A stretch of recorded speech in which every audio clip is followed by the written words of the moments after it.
आज हम लोगों का जो टॉपिक होगा वह प्रेजेंट इंडेफिनिट से ही होगा। जैसे आपको पढ़ाया गया है प्रेजेंट इंडेफिनिट, आपने पढ़ लिया है प्रेजेंट इंडेफिनिट टेंस, लेकिन प्रेजेंट इंडेफिनिट टेंस में भी कुछ एक्सेप्शन हैं।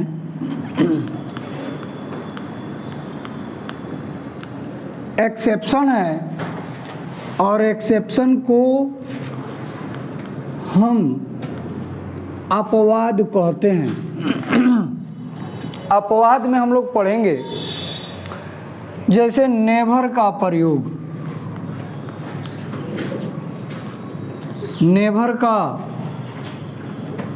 प्रयोग प्रेजेंट इंडेफिनिट टेंस में नेवर का मतलब होता है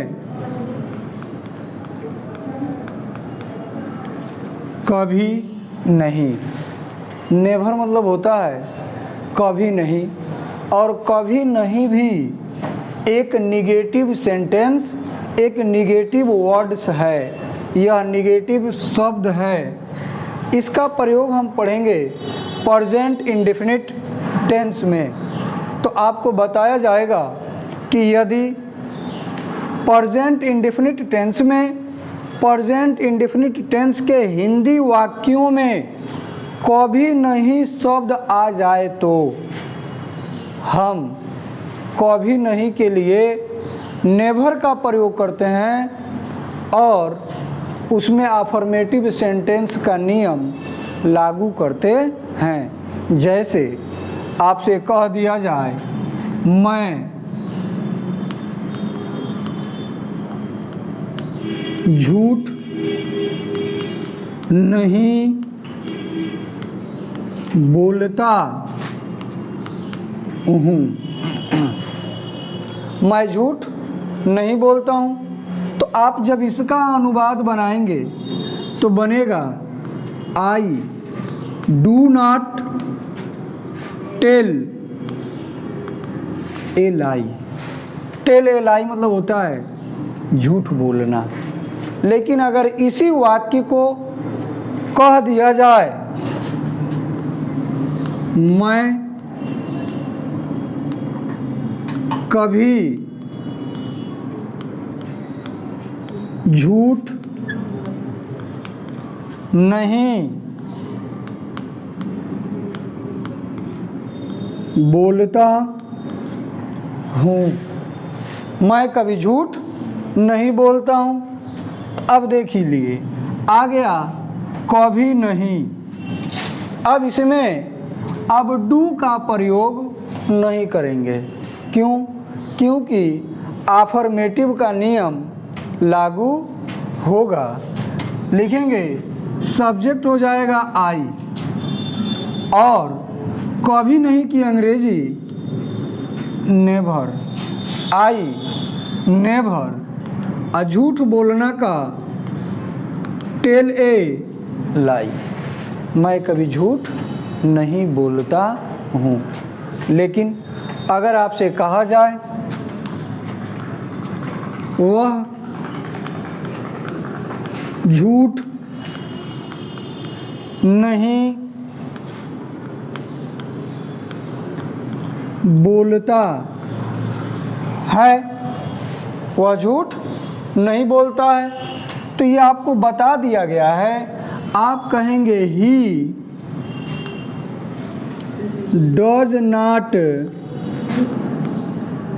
tell a lie, he does not tell a lie, वह झूठ नहीं बोलता है। लेकिन अगर इसी वाक्य को कह दिया जाए वह कभी झूठ नहीं बोलता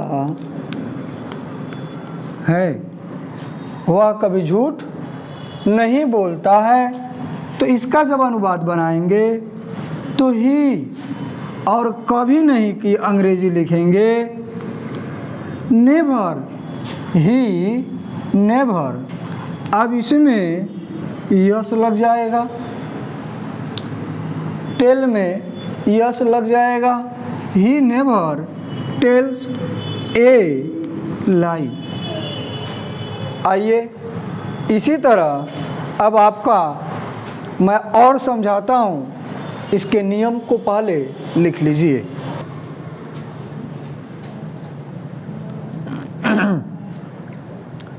देखिए आपके सामने पहले अभी मैंने समझाया, उसके बाद आपके बोर्ड पे मैंने लिखा है यदि प्रेजेंट इंडेफिनिट टेंस के हिंदी वाक्यों के बीच में कभी नहीं शब्द आया हो तो ऐसे वाक्यों का अनुवाद बनाते समय कभी नहीं शब्द के लिए नेवर का प्रयोग करते हैं और शेष नियम अफर्मेटिव का लागू होगा।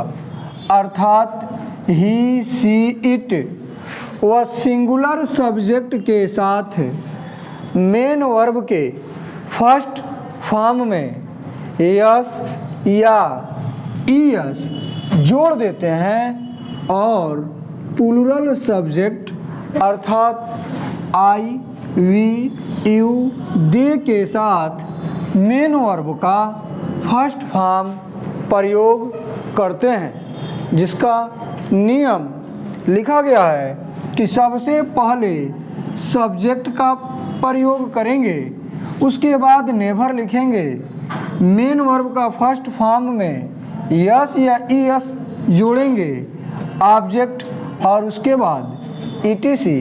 और ये जो नियम होगा वही सी, इट सिंगुलर सब्जेक्ट के लिए लागू होगा, जबकि दूसरा लिखा गया है subject plus never plus V1 object और ईटीसी। ये जो नियम होगा वह आई, वी, यू, दे अर्थात प्लूरल सब्जेक्ट के लिए होगा।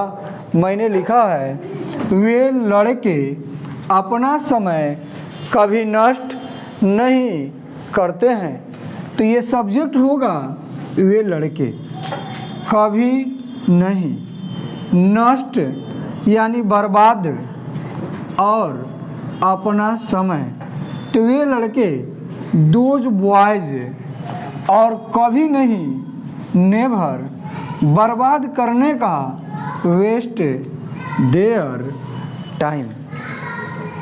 ये लड़कियां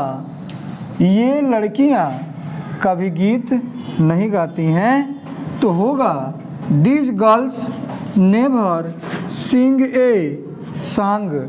जबकि सिंगुलर में देखेंगे मोहन कभी बाजार नहीं जाता है, मोहन अकेला है, सिंगुलर है। Mohan never goes to market. दूसरा है राधा कभी स्कूल नहीं जाती है, Radha never goes to school. हमें उम्मीद है कि आपको बहुत अच्छे से समझ में आएगा। अगर समझ में आ गया होगा तो आप हमको बताइएगा।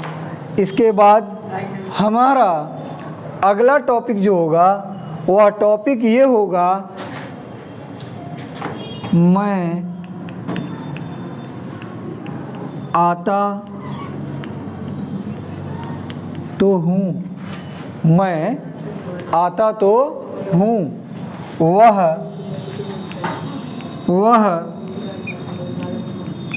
जाती तो है।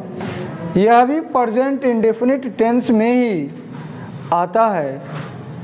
अब इसके बाद मैं आपको वह समझाने का प्रयास करता हूँ।